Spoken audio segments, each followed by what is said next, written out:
Tisztelt Hölgyeim és Uraim! Honfitársaim! Barátaim! Kedves testvéreim! Messziről jöttem. Egy kis településről 500 kilométerről érkeztünk. A település minden lakosának üdvözletét hozom. Hozom Magyóföld üdvözletét, és minden az anyaországban élő magyar üdvözletét. Ezt adom át önöknek, nektek, szeretettel és nagy meghatódottsággal. Mert meg kell mondjam, jó nekünk itt lenni, jó nekünk együtt lenni, jó nekünk magyarnak lenni. 500 kilométer nagy távolság, de én úgy érzem, hogy mi sokkal közelebb vagyunk egymáshoz. Egymás mellett vagyunk. És ez így van jó. Ahogy a dal is mondja, történhet bármi. Mi egy vérből vagyunk. És nem csak a vér köt össze minket, nem csak a származás. Mi egyformán gondolkodunk. Mi egyformán érzünk. Minket ugyanaz a kultúra köt össze. Egy kultúra, amely meghatározza hovatartozásunkat. És mi büszkék vagyunk erre a kultúrára, mint ahogy itt és most erről tanúbizonyságot is teszünk.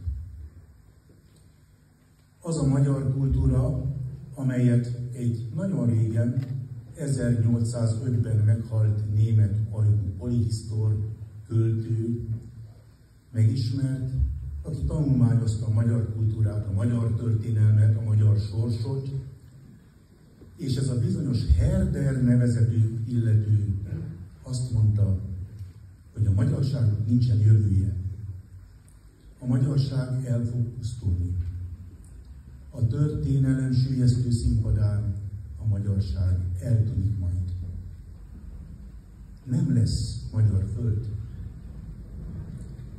Ez a föld, amelyen annyiszor atyáid vére folyt. Ez, melyhez minden szent nevet egy ezredév csatolt. Itt küzdenek a honért Árpád hős hadai. Itt törtek össze rabigár hunyadnak karjai. Szabadság.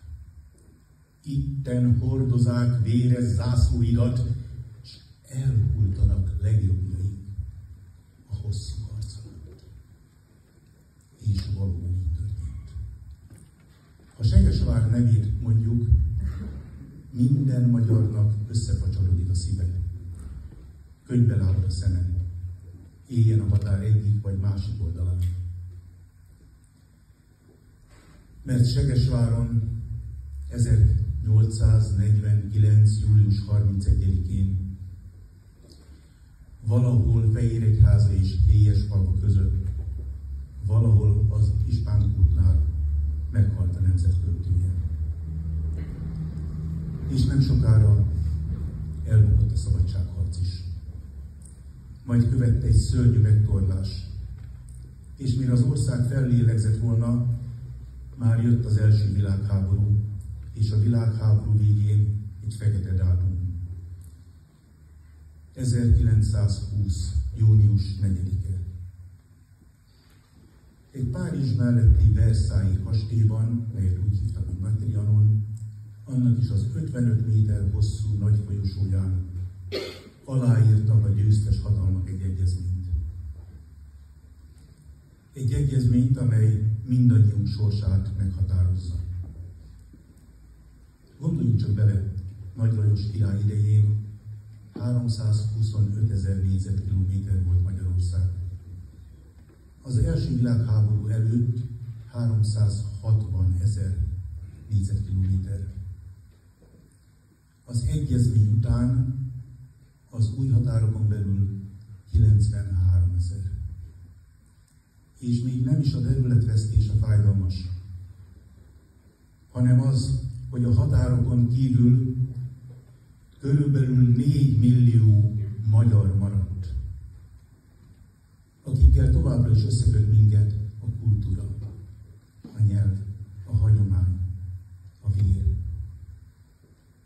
És teltek, múltak az évek, és jött a válság, és hogy József Attila mondta, kivándorolt Amerikába 1,5 millió emberünk. Aztán jött a második világháború, és megint rossz helyen álltunk, és megint veszítettünk.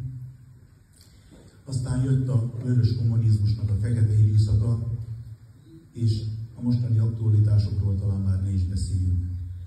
A mostani geopolitikai katonai helyzetről. Hát akkor mégiscsak igaza volt ennek a Herdernek? 250 évvel ezelőtt, aki azt mondta, hogy a magyarságnak vége? Nem. Biztos, hogy nem. Én most már 2 napja, mióta itt vagyunk, bizonnyal állítom, hogy nem. Hiszen annyi minden történt a 2 nap alatt, és fog még történni a mai este is. A magyar kultúra él. És ezt ápolni kell. Nem a vérségi kapcsolatot. Nem is a gondolkodásmódunkat, hiszen egyformán gondolkodunk és egyformán érzünk. Nekünk, amit ápolni kell, az identitásunk. Hogy mi összetartunk. Hogy közös a kultúránk. És én nagyon köszönöm, hogy ennek én is része lehetek. Hogy itt lehetünk. Hogy együtt lehetünk. Köszönöm mindenkinek a lehetőséget. Annak idején a legnagyobb magyar mondta, a magyar nem csak volt, hanem lesz.